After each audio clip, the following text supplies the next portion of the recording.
नगर परिषद अध्यक्षपद हे महाविकास आघाडीचेच राहणार. काँग्रेस शहराध्यक्ष जिया शेख. पुसद नगर परिषद निवडणुकीच्या प्रचाराला वेग आला असून सर्वच पक्षांनी प्रचार यात्रांना गती दिली आहे.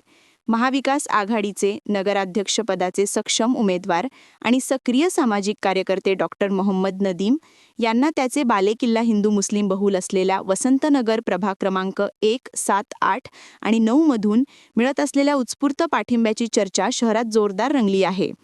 डॉक्टर नदीम आणि नगर परिषद हे एकाच नाण्याचे दोन बाजू असल्याचे दिसते.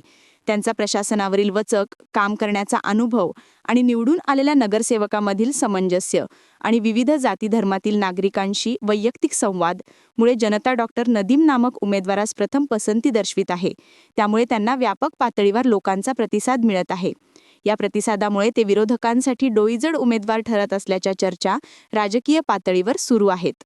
विशेषतः मुस्लिम समाजाने ज्याप्रमाणे लोकसभा, विधानसभा मध्ये डॉक्टर नदीम यांच्या पाठीमागे भक्कमपणे असल्याचा मतदान बूथवरून दाखवले आहे, या निवडणुकीत मोठ्या प्रमाणावर मुस्लिम मतदार डॉक्टर नदीम यांच्या पाठीमागे असल्याने महाविकास आघाडीच्या उमेदवारांची बाजू अधिक मजबूत होत असल्याचे मानले जात आहे. डॉक्टर नदीम यांना मुस्लिम व्यतिरिक्त दलित, आदिवासी व इतर समाजाचा वाढता प्रतिसाद हा विरोधकांमध्ये चिंतेचा विषय ठरत असल्याचेही शहराच्या राजकीय वर्तुळात बोलले जात आहे. समता न्यूज मराठीसाठी ग्राउंड रिपोर्ट, पुसद. प्रिय मतदार बंधू भगिनींनो, नमस्कार. होऊ घातलेल्या नगर परिषद निवडणुकीत मी डॉक्टर नदीम महाविकास आघाडीतर्फे अध्यक्षपदाचा उमेदवार आहे. माझ्यासोबत उच्च शिक्षित, अनुभवी आणि नागरिक समस्यांची जाण असलेले नगरसेवक पदाचे उमेदवार आहेत.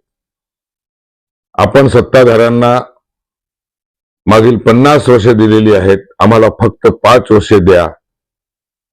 आम्ही जाहीरनाम्यामध्ये दिलेल्या वचनाप्रमाणे आपल्या शहराला आपल्या कल्पनेतील स्वच्छ आणि सुंदर शहर निर्माण करू याची मी आपणास खात्री देतो. करिता पुनश्च विनंती करतो की मला व माझ्या सर्व सहकाऱ्यांना बहुमताने विजयी करून सेवेची संधी द्यावी ही विनंती.